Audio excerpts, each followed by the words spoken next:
Okay, before COVID-19, industries, communities, and countries all over the world were all working to achieve the Sustainable Development Goals, or SDG. Then COVID came. Today, in many parts of the world, COVID-19 is under control, though we still see cases here and there.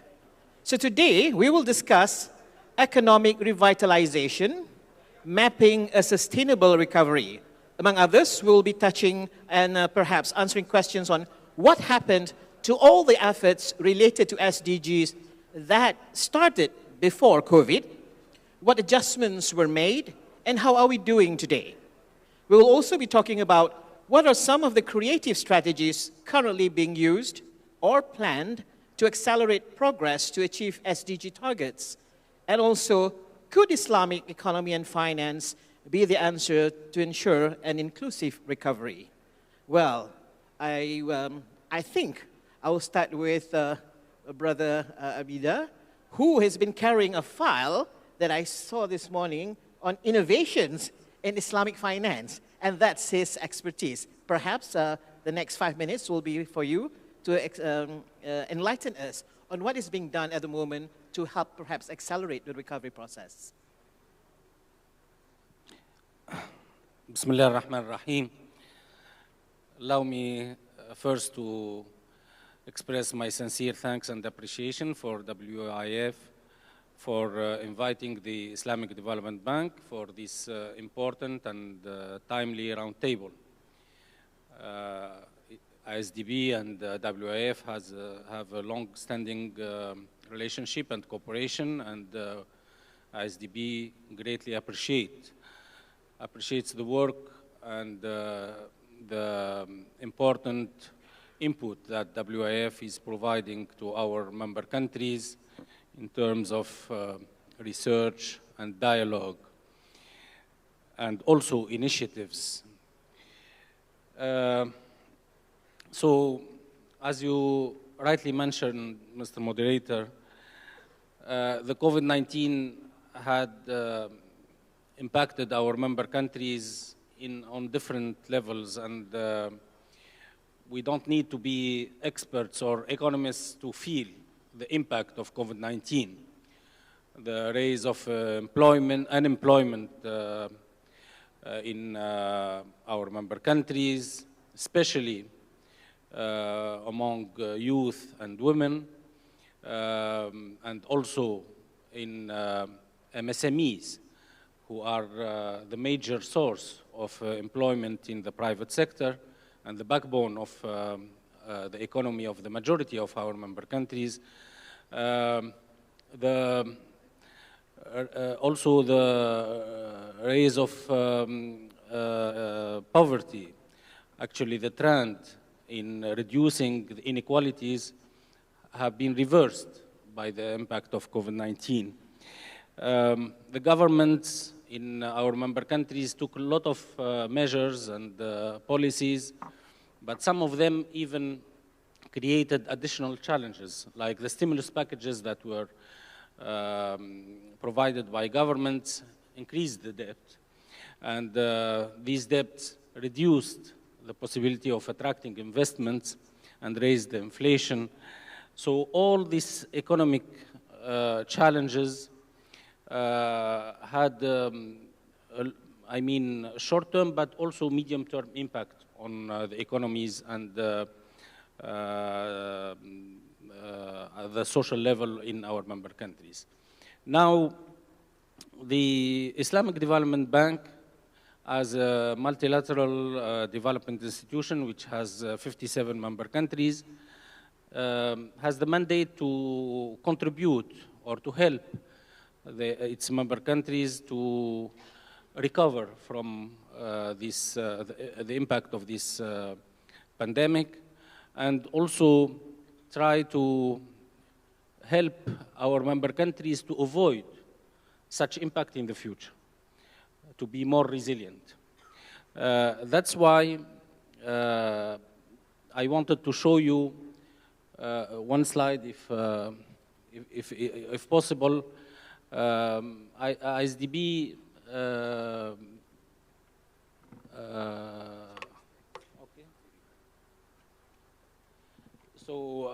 IDB realigned its strategy to adapt to the post-COVID-19 and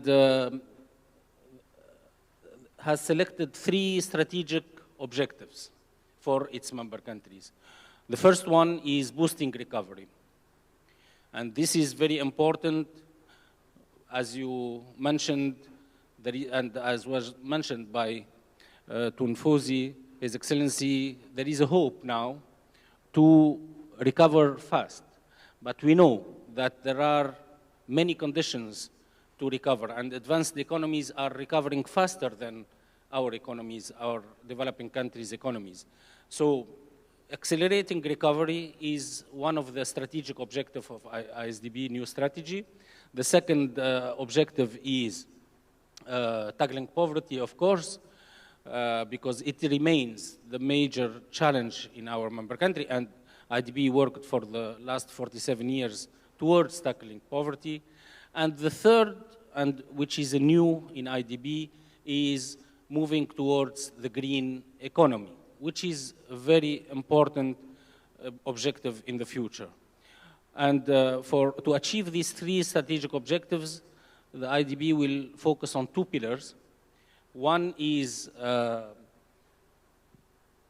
hope it is clear, although the slide is small. First is building a resilient green infrastructure, because this is the basis for accelerating recovery, as I said. And if you see the sectors that IDB will focus on in the future, the classic sectors on the right, agriculture, infrastructure, urban development, and transport and social infrastructure, health and education are the classic sectors that IDB focused on throughout its journey. But there are 2 new sectors that IDB will try to give more attention are the renewable energy and digitization and ICT, which are key sectors for preparing our countries for the new economy post-COVID-19. The second pillar, which should go in parallel, which is the human development. And here we should build the resilience of our countries in terms of its human resources, the capacity building, but also in the health protection, resilience against health shocks, etc. The cross-cutting areas, which are the comparative advantage of ISDB, since it has a long experience and leadership, is Islamic finance, because IDB was a leader to introduce Islamic finance. So we count on using all the Islamic finance instruments to support these strategic objectives. Of course, the capacity development, the focus on youth and women, etc. Let me stop here because I will talk about the innovations and what we do here in Malaysia, because I'm representing the ISDB Center of Excellence in Kuala Lumpur, which is mandated to capitalize on the successful experiences and models and ecosystems and try to replicate them in other member countries. And I will talk about our work, particularly in the post-COVID-19 recovery phase. But here I'm trying to show how IDB will be helping and in line with the strategic directions of our member countries to cope or to recover from this important challenge. Thank you. Thank you, Mr. Mohamed Adnuel. And I think you also mentioned boosting recovery, tackling poverty, and green economy, which is basically a subject that I will go in depth later on. But before that, I think we would like to hear from Dr. Nazneen Ahmad. She is the country economist at UNDP Bangladesh. Over to you. You have your 5 minutes now. I'm audible? Yeah. Assalamu alaikum and good morning to everyone. As the moderator mentioned, I work for UNDP Bangladesh. So my 5 minutes that I have, I will talk about how Bangladesh, what are the major learning from our COVID time and COVID recovery process, and a bit on what the learning from UNDP's activities on the COVID recovery. I think that's the best way to utilize my time. So as like other countries, when Bangladesh started, facing the COVID-19 pandemic, the main focus was to help the poor people. Many of you know that Bangladesh is a small country, but we have nearly 170 million people living in a little over 100 square kilometer of land. So, and 21% of our population was under poverty line before the pandemic. And what happened during pandemic, what we noticed, two learning mainly. One is the data problem, is to, the best way to help the poor is to provide cash support, but then to target, to find those poor became a problem because we have data, but it's not exhaustive. So that was a challenge. And another one is the vulnerable non-poor. The people who live just a little over the poverty line, but they're not very strong to remain there. So within few months during the COVID, they fall below the poverty line. So this new poor, and it's not a small number, the poverty rate rose up to 29%. So it was 21% before COVID, 8% more. So when the population in 170 million, this 8% is more than 10 million people. So this 10 million new poor was not in your data to support them with social protection and others. So we started thinking that the existing social protection system, which is a good one since 2015, we have a new social protection strategy, which takes a life cycle approach. So protection for children, women, vulnerable communities, climate vulnerable areas, it's a good program, but it was not enough. During COVID, the realization was we do not have sufficient system to address the vulnerable non-poor who become poor within a short time of the COVID effect. And also the realization was most of our social protection programs are targeted to our rural people. So we always think poverty is more in the rural area, which is true from the statistics. But during COVID, the urban poverty became, it has a cruel face because in the rural area, you have good social networking. So your neighbor comes to help you. But in the urban area, in the urban slums, that bondage we don't see. So the urban poverty was a new realization that we have to work more for the urban poor. And also we have to have what we call in UNDP a shock responsive social protection system. So social protection which can immediately address the needs, like the immediate needs, but that requires good data. So where UNDP Bangladesh is now, working with the government, with the Bureau of Statistics, where along with other development partners, we are trying to help to create a database which will help us to target better. Another realization is during COVID, we found that there was a reverse migration. Usually people for river erosion and other things come from rural to the urban area.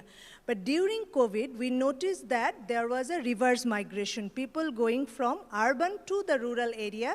As I said, in the urban area, everything was locked down, so they went back to the rural area so that they can utilize their social capital, maybe their home there. But there was a new realization is those who are climate migrant. That means their land and everything in the rural area has already been eroded. So those people who came as climate migrant from rural to urban area, they did not have anywhere to go back. So they were stuck in the urban area, and as I said, there was not good urban poverty management system, and that's why, they faced the real burn. So this was a new realization that now we are trying to work more towards urban poverty. So as we look at, and also there were some vulnerable pockets, like women were affected more than men, especially entrepreneurs, very small entrepreneurs.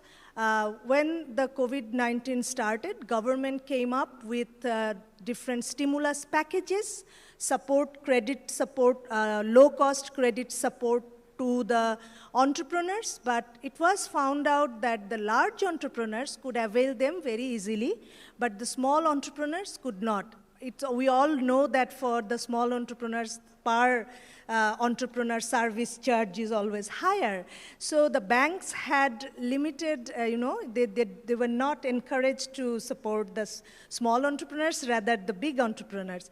And even within the small entrepreneurs, it was found out that the women entrepreneurs, they were the most vulnerable one, and they really faced the brunt of this COVID.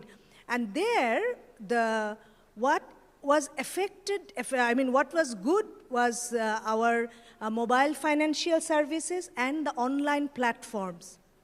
That really flourished. So if you look at the overall economic rebound of Bangladesh, you will see Bangladesh continued to grow in terms of GDP, though the GDP growth before COVID was around 7% for last 10 years. During COVID, it went back to 3.5%. But then again, we are back to 7% growth. But that's the macro picture. But we have, as I noted, those are some of the pockets.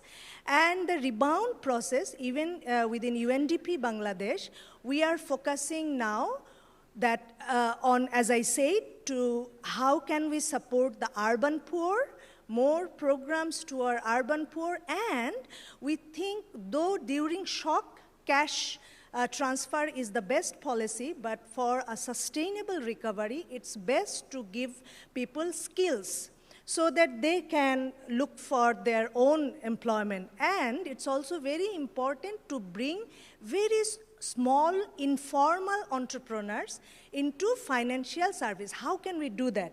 Very recently, our central bank has opened one program where very small entrepreneur, those who have a business of less than, around $200 or something, street vendors and others.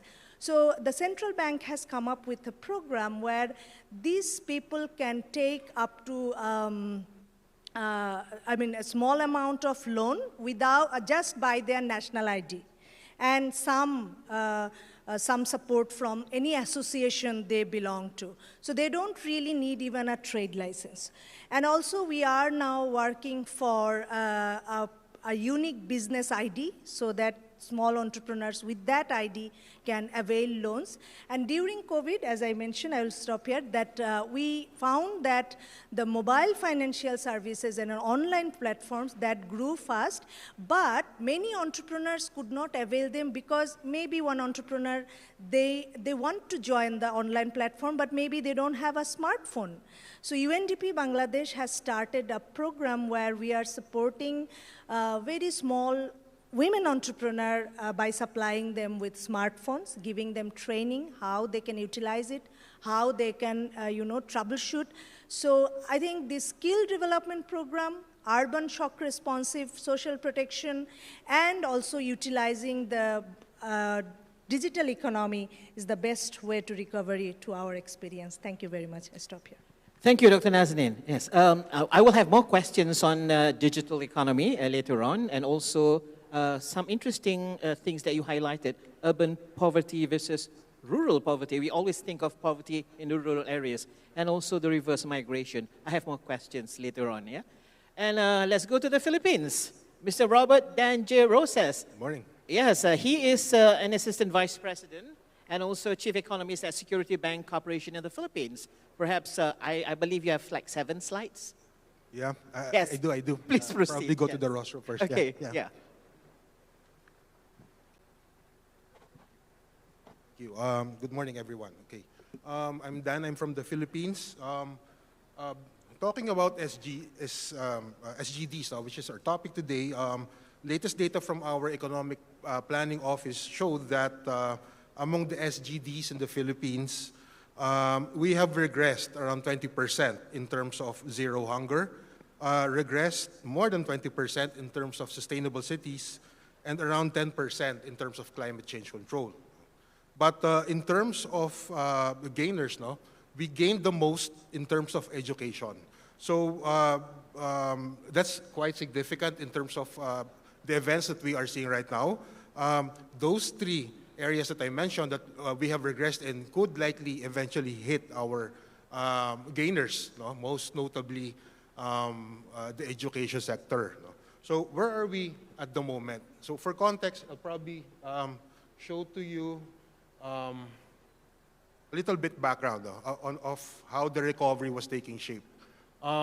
When the vaccines became widely available around August of last year, we made a projection. Our econometric models showed that we should be reaching the target of the government to have around around 9 million people fully vaccinated. So the trajectory was very good. We were actually projecting that herd immunity can be reached by around February of 2022. Unfortunately, some events took place in the second quarter, chief of which is a very pronounced inflationary spike. And then we had a national election in the second quarter as well. So that stretched the logistics enough to bring, to push forward the projected herd immunity level to around, currently, where we are at the moment. So we have reached that level, but it was slowed down significantly. So we are rolling out the boosters at the moment because, for those people who were probably vaccinated at the start of the year, the immunity is already waning. So why is this important to the Philippines? Because the infection rate actually dictates our lockdowns in the major cities. You have Luzon, Visayas, and Mindanao. So we have a weekly positivity rate that was going up sometime around August. No? We had the peak during the Omicron event around February. No? So that dictated the pace of how strict the government wants to be or how loose they want to be. So that affected businesses significantly. No? And we measure that availability or the ability of businesses to move around via the mobility index. Since May of this year, our mobility index is already above the pre-pandemic level. So we have improved there significantly, despite the fact that we had an Omicron outbreak in February and case rates going up at the start of August. So the government did not require stricter lockdowns when the last two events were happening. Why so? Because we had a very good level of immunity already, or the vaccination rate was very good. So that predicated, or you can say it is a function, or the lockdowns was a function of how the vaccination pace was going on.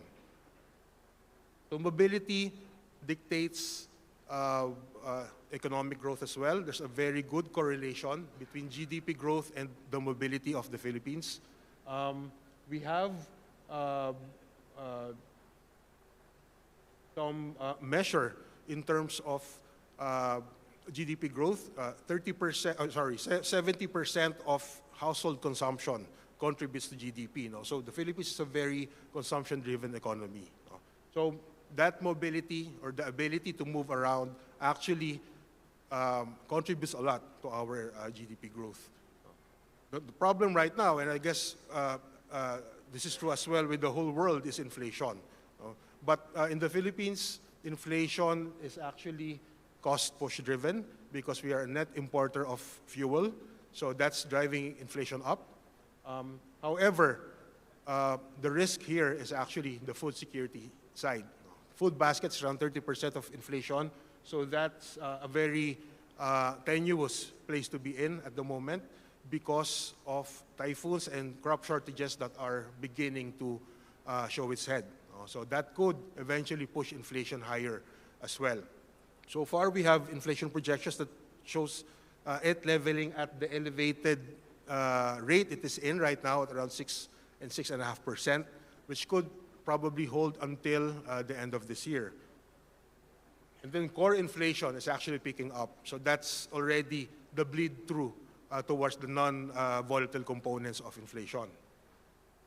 I don't know if you can see it, but in the upper left side graph, that's actually employment pickup. So employment is picking up in light of looser mobility. But however, the graph down there is actually what we call the misery index. That's the sum of unemployment and inflation rate. So I guess based on the trend, we're quite miserable at the moment, until inflation goes down and until unemployment improves further. But the real risk actually is the export side, which is not growing at the moment. Like I said, we are a net importer of goods, so that means our trade deficit is quite wide at the moment. So that means more demand for dollars in the Philippines, and that's leading to a depreciation. So our exporters are actually getting hit as well by the depreciation. It's not growing because most of the inputs coming in are also imported. So the depreciation of the peso is not helping grow the export sector, which should be theoretically growing whenever there is a depreciation of the currency. Our largest trade partner is China, so the drop in demand in China is actually contributing to that depreciation of the currency. So I think that's the end of my presentation. That has a lot to do with how we will be addressing the SGDs in the near future. There could probably be some need to be able to review the targets and to be able to review the strategies, like what the earlier speakers mentioned earlier. Thank you very much. Thank you, Robert. Thank you. Okay, perhaps we can zoom into three things because of time. Yeah. Number one, when you talk about funding, countries, the budgets have been diverted for COVID-19 relief and also recovery work, and massive amounts of financing is basically needed to meet SDG goals. For example, UN estimated the annual financing of 5 trillion to 7 trillion globally. Now, with the limited capacity, how do you create, for example, just now we heard interesting things happening in Bangladesh. How do you actually create bankable SDG projects that can actually attract commercial lending and also private capital so that there'll be money moving around? How would you do that? We have two bankers. I can share a new initiative that UNDP Bangladesh is taking, and this is a unique collaboration between the development partner and private sector. The largest telecom industry in Bangladesh, Grameenphone, UNDP has partnered with Grameenphone to achieve the SDG goal of employment creation and also gender equality that is included in that program. And it's a skill development program, and how, as you said, we attracted the private sector to participate. It's because in Bangladesh, the private sector, they also found, I mean, there are other entrepreneurs in that process, so they don't have good skilled people for the industry. So it's also their benefit that if they have good quality, good skilled people, that will serve the private industries also. So I think that kind of a collaboration, because in Bangladesh we have a very low tax GDP ratio. Only it moves between 7 to 8% of GDP, which is very low. Even in the South Asian context, it's very low. So this is one way where we are mobilizing resources to, the projects, these people who will be skilled, actually they will be skilled in a way that will serve the needs of those industries. For example, Bangladesh is good in garments industry, in leather industry, now the whole software industry and the related enabled services, those industries growing. So the skill training will be in that line. And here lots of private sector partners are joining. When you can have this kind of large, it's a 5-year project, and that can really serve the SDG goals. And also we are working a lot on the SDG Goal 12, responsible production and consumption, because that is very important and linked to this green growth. I think when you can mix these programs, for example, we are now working with the organization who uses lots of plastic, and how we can create a recycling, you know, like 360 degrees recycling system, where you can have the plastic which is transformed into energy even to, but there is, we are trying to work with creating a market for this recycled product. I think when you can bring people together and show their interest, their, you know, profit goal, that really works. And you can, I think, we have to bring private sector in the system of SDG implementation and financing. I think that it's not only just development partners and the government, yes, it's also the private sector, that they need to be motivated. Yes, how do you make that attractive to the private sector, Robert? Yeah, I think it's, you know, just being able to appreciate the comparative advantage and the competitive advantage of the manufacturers. So, like what Mr. Abida and I was talking about yesterday, there could probably be a need to revisit our globalization definition, probably not really regressing towards protectionism, but actually banding together, you know, in terms of really having that new niche for the production output. No? And I think the private sector will be able to or be in a better position to do that as well, to be able to fund it. But funding is one aspect. The second aspect is actually teaching those who need funding on how to use the funds properly, because otherwise it will be just a drain or a hole, a bottomless pit of money being thrown in but no industries being developed.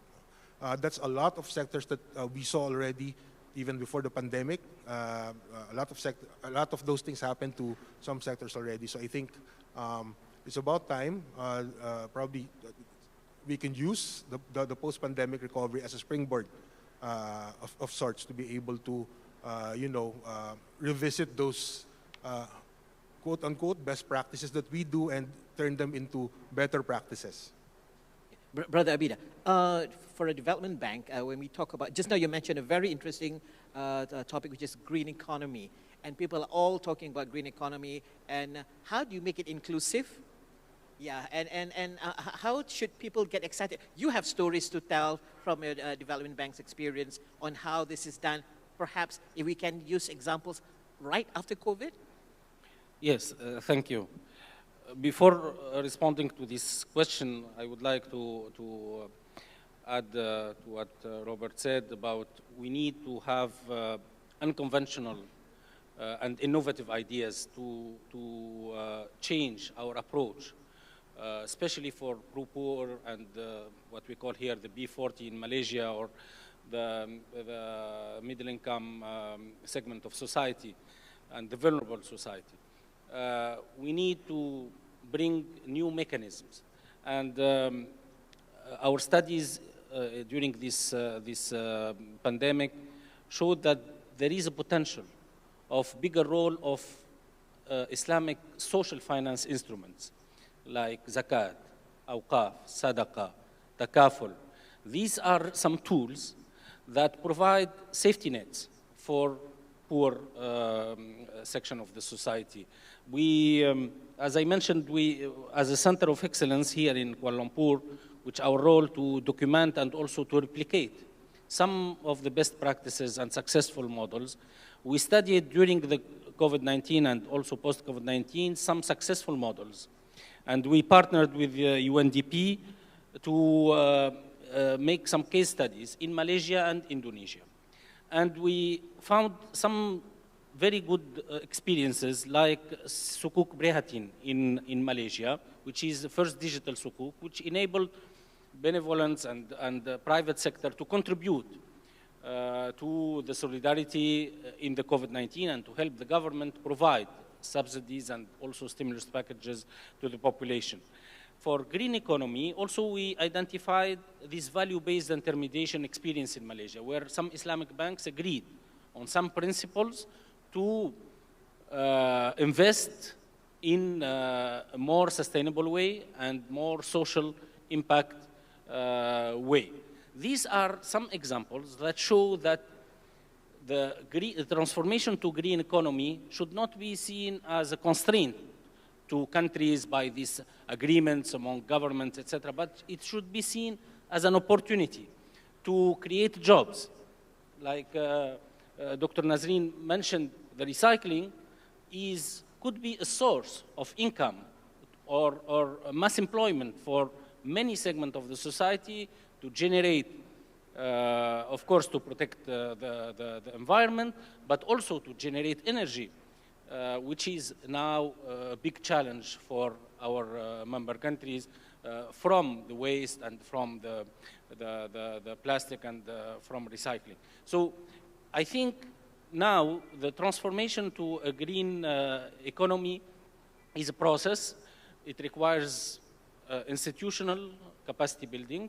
You need to build the capacity, which is essential, but also you need to encourage the startups and encourage innovation, because using technology is our major, key success factor to move rapidly to a new form of economy, to the green economy or in any other economy. Thank you. Interesting you mentioned startup, because there were lots of debates saying that when you want to recover, you don't continue with the old ways before COVID. But this time around, you have to change the strategy altogether. And startup will be a lot more flexible because they're agile. They can change compared to a big, perhaps multinational with lots of SOPs that you have to follow. Now, how do you basically empower the startups? Perhaps earlier on, Dr. Nazreen, you mentioned about digital economy. And this is where the startups are, basically many of them. How do you encourage them and how do you empower them in Bangladesh, and how can we learn from you? In Bangladesh, currently we are doing it both from the government side. Government is giving support to the startup. There is an initiative called Startup Bangladesh. I mean, it's yet to, reach the momentum, but this is a good initiative where the startups can get some seed capital to, survive and to show their potential. And also, I think private sector, the private sector that deals with software industry and different e-commerce and other services, and they are also playing a role to, set model for the startups and supporting them. But at the same time, startup should not be like a buzzword. I think also there is a big role to play from development partners and others. Like in UNDP, we have a whole new system for last 2 years in Bangladesh. It's called Accelerator Lab. I actually lead that team in UNDP, one of the teams that I lead, where we do, small innovative pilotings. So that that can be like a good road model for the startups. They can work with small startup industry, but then taking the risk for doing some piloting. So I think that kind of support is very much needed. Also, the development partners need to think in an innovative way how to support the countries, what kind of activities. We have to go beyond the traditional things. And there, for example, when we talk about green growth, it's very important to work on the waste management, as I said, the recycling thing. In Bangladesh now we have huge medical waste everywhere, I think. And if we don't have good management system of medical waste, that can cause a disaster. With all the vaccination program and other ways of, we have to have a system of handling those wastes. So when we are talking about startups, we also can encourage startups towards green growth.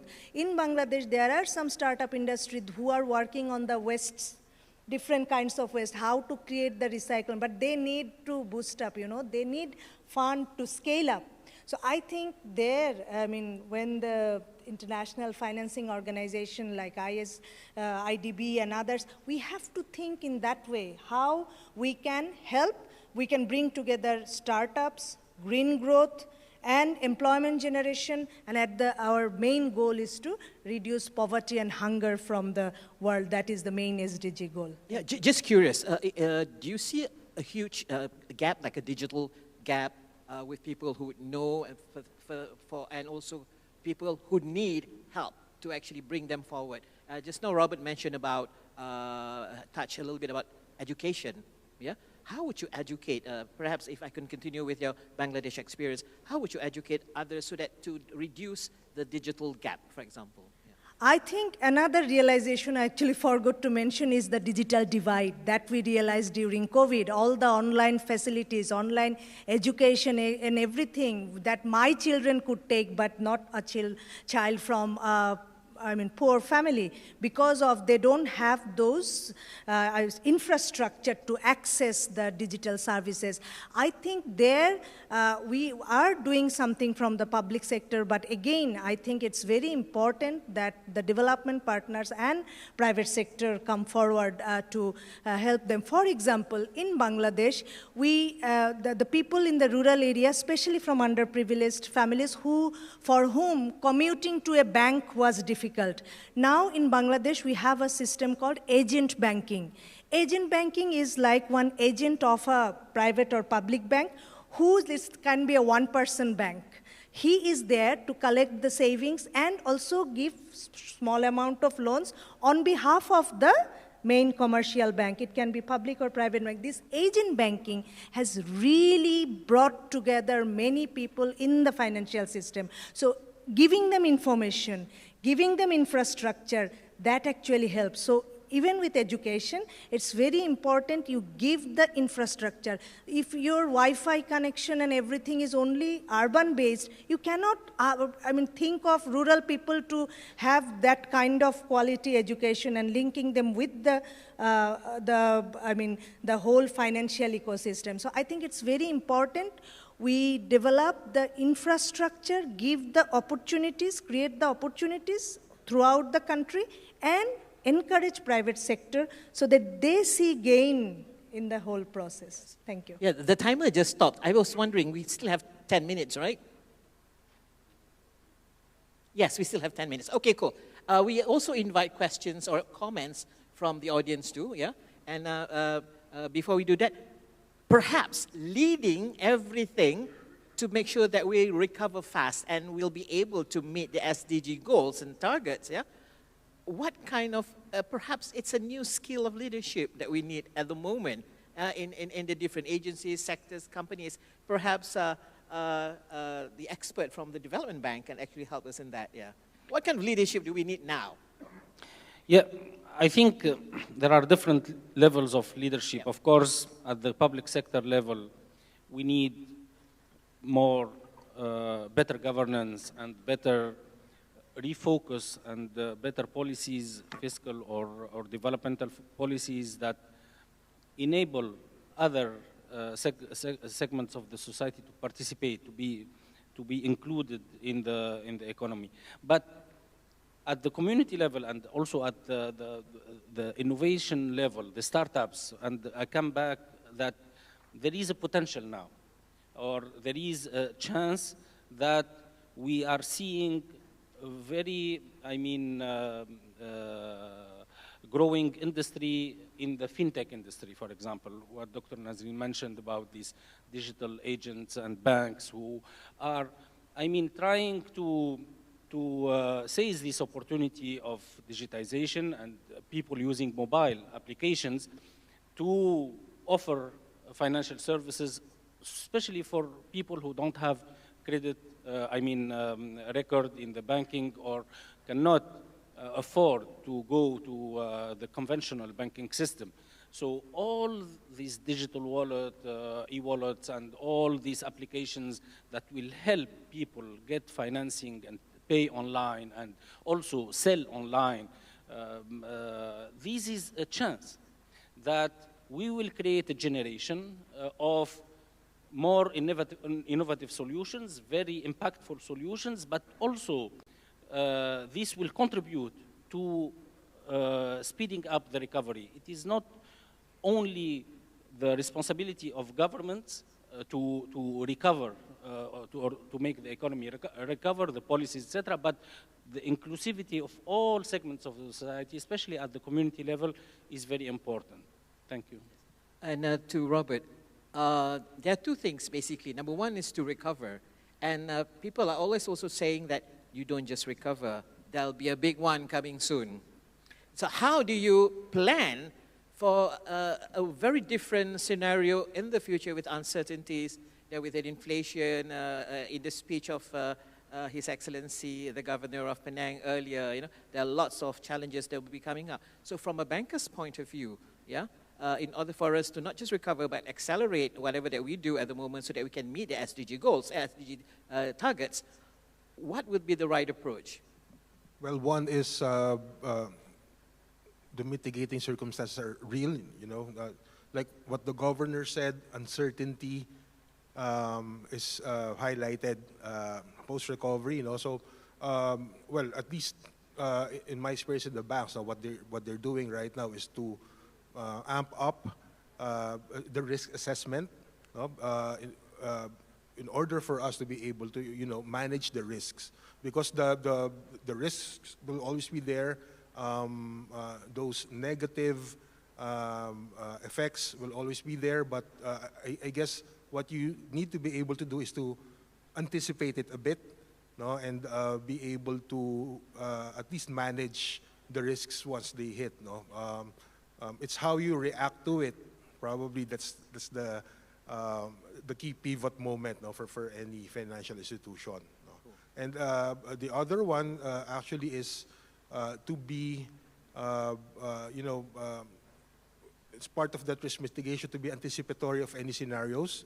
So right now, banks, at least in my bank, there's a lot of scenario building exercises that we're doing at the moment. So, which includes, a broad spectrum from best scenarios to the very worst case scenario. And of course, before COVID, that pandemic scenario wasn't in any risk models. So right now, it's front and center of any models that you do at the moment. Right, thank you. We have questions from the floor? Comments? Yes, sir.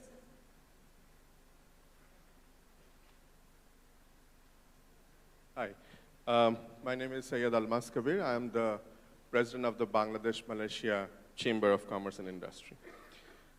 Question to Dr. Nazneen. You have mentioned that skill development is necessary to address the poverty, especially to the new poor. The problem is that, are we also able to generate enough employment to absorb those skilled people? So because this is a vicious cycle, there is not enough employment to absorb the skilled people, and that is also one of the reasons why many people are not encouraged to take up new training programs. So this is one question. And another question to our representative from the Islamic Development Bank, that we have seen that the small entrepreneurs are not really, the banks are not really encouraged to extend loans to the small entrepreneurs. Why? Because they do not have enough credit record, because they could not have availed loan in the first place. So they couldn't have built a credit record. So this is a vicious cycle. So is there any way to break this cycle? Thank you for the question. What we are talking about is the skill gap. The skills we are generating and the skills that are needed by the industry. So there is a huge skill gap, for no doubt, and therefore people get discouraged to take kind of training. So I think that's why I was mentioning the private sector again and again. When we are designing the programs, what kind of skills do we want to see in next 5 years? There, it's very important to include the private sector in the whole designing process from the government. For example, in Bangladesh now, government is trying to change the school curricula towards the demand of the economy. But if they don't include the private sector, then the skill gap will remain. But I think the more challenging is the fourth industrial revolution that's coming. That is, like wiping out lots of employment. The traditional employment. Today we don't have the scope to discuss that, but I think in terms of skill gaps, that is one challenge. Another challenge is this fourth industrial revolution, where we really need to find out where to get the balance, how much, we should encourage the technology, where should we have a line. But I think it's very also important at this moment to work, having the private sector in the planning level when we are designing the skills enhancement programs. Final comment, Mr. Mohamed Abida. Thank you very much, and thank you for the question.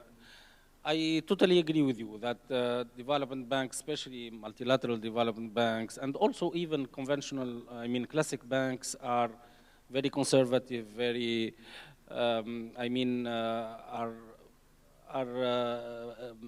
risk, they don't take risks to help entrepreneurs and small entrepreneurs. However, I think, of course, they need to change gradually and to build their capacity to take more risks, to understand the new waves of technology and the new markets that are being created, etc. This is essential for Islamic Development Bank, but all banks. But what I see the most important now trend is these new platforms that are in the market.